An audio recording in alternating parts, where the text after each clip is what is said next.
नमस्कार, इस वक्त आप देख रहे हैं जेजेएन की बेहद ही खास ग्राउंड रिपोर्ट और मैं हूं आपके साथ पल्लवी। बता दूं, जेजेएन की टीम अभी हल्द्वानी के छड़ैल सुएल के पास जो स्थित रक्सिया नाला है वहां मौजूद है और यहाँ मौजूद होने का कारण बेहद ही खास है। मैं आपको रिपोर्ट में आगे ले चलूँ उससे पहले कैमरा पर्सन से कहूँगी जरा यहाँ की तस्वीरें दिखा दें कि क्या हालत यहाँ की बनी हुई है।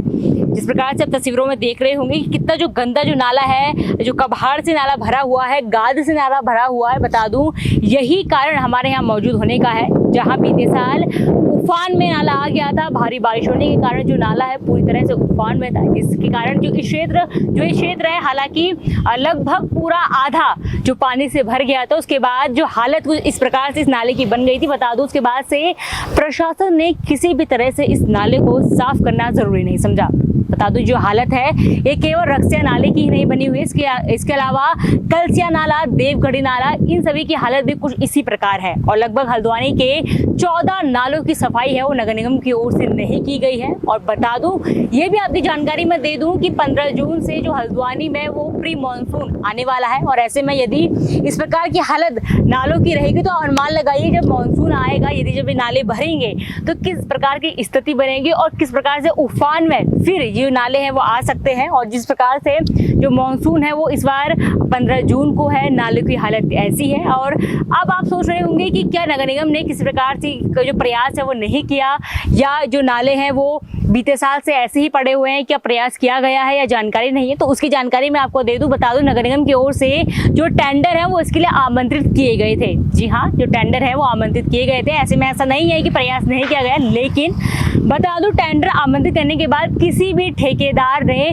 जो इसके लिए वो प्रतिभाग नहीं किया। उन टेंडर आमंत्रित करने के बाद किसी भी ठेकेदार ने इसे प्रतिभाग नहीं किया, जिसके बाद आचार संहिता लागू हो गई और उसके बाद जो नाले का काम है कुछ इस प्रकार से ठप हो गया। इससे पहले किसी प्रकार की जानकारी फिलहाल हमारे पास नहीं है कि जो टेंडर आमंत्रित हुए थे, लेकिन चुनाव से पहले जरूर टेंडर आमंत्रित हुए थे, लेकिन किसी भी ठेकेदार के प्रतिभाग ना करने के कारण जो टेंडर है वो ठंडे बस्ते में चले गए। उसके बाद आचार संहिता लागू हो गई, जिसके कारण जो निगम था वो टेंडर के लिए जो आमंत्रण है वो नहीं कर सकता था। लेकिन अब निगम की ओर से जो टेंडर है वो फिर से आमंत्रित किए जाने की बात सामने आ रही है कि नगर निगम ने अब फिर से चुनाव आयोग को जो मांग भेजी है, प्रस्ताव भेजा है कि जिनके टेंडर है वो आमंत्रित वो उनकी ओर से किए जाए, जिसके बाद आसार जताए जा रहे हैं कि शायद जो नाले हैं इनकी सफाई की जाए। लेकिन फिलहाल हल्द्वानी के 14 नालों की सफाई बिल्कुल भी नहीं की गई है। तस्वीरों में आप लगातार देखेंगे इस प्रकार से नाला है, एक और पूरी तरह से सूखा पड़ा है तो वहीं दूसरी ओर जो गंदगी है इसमें भरपूर पड़ी हुई है। और ऐसा नहीं कि जो गंदगी है वो उस टाइम जो उफान पे नाला आया था उसी की है, इसके साथ ही स्थानीय लोगों की ओर से थोड़ी लापरवाही और इसमें नजर आ रही है। कि कैमरा पर्सन आपको यहाँ नीचे की तस्वीरें दिखाएगा तो आप देख सकते हैं किस प्रकार से स्थानीय लोगों के द्वारा फेंका गया कूड़ा भी इसमें आपको नजर आएगा। हालांकि उस वक्त जो क्षेत्र में काफी नुकसान भी हुआ था, लेकिन उसके बाद भी सबक ना लेते हुए स्थानीय लोगों ने इस प्रकार की यदि हरकत की है, यदि इस प्रकार की जो गतिविधि की है, आप देख सकते हैं किस प्रकार के जो पार्टीज का जो कूड़ा है, किस प्रकार का घर का कूड़ा है वो नाले में फेंका गया है।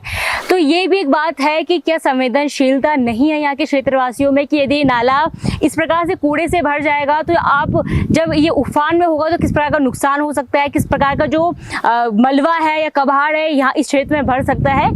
तो ये थोड़ा सोचने वाली बात है। और दूसरी ओर निगम की गलती तो वाकई में है, क्योंकि यदि इस प्रकार की जो स्थिति है नालों की बनी हुई है, मानसून आने को है, 14 नालों की ऐसी स्थिति, ऐसा नहीं कि रक्सिया नाला ही इसका जो कारण है और या रक्सिया नाला ही इस प्रकार की हालत में है। इसके अलावा कलसिया नाला, जैसे मैंने आपसे जिक्र किया था, देवखड़ी नाला, इन दोनों के नाम हमको याद आ रहे हैं। इसके अलावा और 14 नाले हैं हल्द्वानी में जो इस प्रकार की स्थिति में है। ऐसे में आप अनुमान लगाइए यदि मानसून आता है, जिस प्रकार से मैंने बताया प्री मानसून 15 जून से आने को है, और इस प्रकार की यदि हालत नालों की रहेगी तो किस प्रकार की स्थिति हल्द्वानी की फिर से हो सकती है। तो इसी उम्मीद के साथ कि यदि निगम इस वीडियो को देख रहा है या रिपोर्ट देख रहा है या स्थानीय लोग यहाँ के स्थानीय लोग इस वीडियो को देख रहे हैं तो जरा सतर्क और संवेदनशील इसके प्रति बने, क्योंकि यदि जो नाला है वो इसी प्रकार से मलबे से भरा रहेगा तो ये आपके लिए ही खराब होगा। आप स्थानीय लोग हैं, आपकी जो खेत है, मैं देख रही हूँ किस प्रकार से खेत यहाँ आसपास बने हुए, कैमरा पर्सन से कहूँगी ये भी दिखाइए कि ऐसा नहीं कि नाला है ये केवल कोई सुनसान जगह में है। ये नाला है ये भरपूर आबादी वाला क्षेत्र है, यहाँ आसपास के स्थानों में खेत है, जस्ट नाले के बगल में खेत है, उसके बाद भी इस प्रकार की लापरवाही लोगों की ओर से करना बेहद दुखद है और बेहद ही हैरान करने वाला है। और निगम की तो लापरवाही ज़रूर इसमें है, लेकिन अब जो टेंडर आमंत्रित हैं वो फिर से किए जाने के प्रस्ताव है निगम ने चुनाव आयोग से कर दिया है। अब इसमें देखने वाली कब बात होगी कि कब हल्द्वानी के 14 नालों समेत इस नाले की सफाई होती है और कब जो मानसून के लिए पूरी तरह से हल्द्वानी तैयार होता है।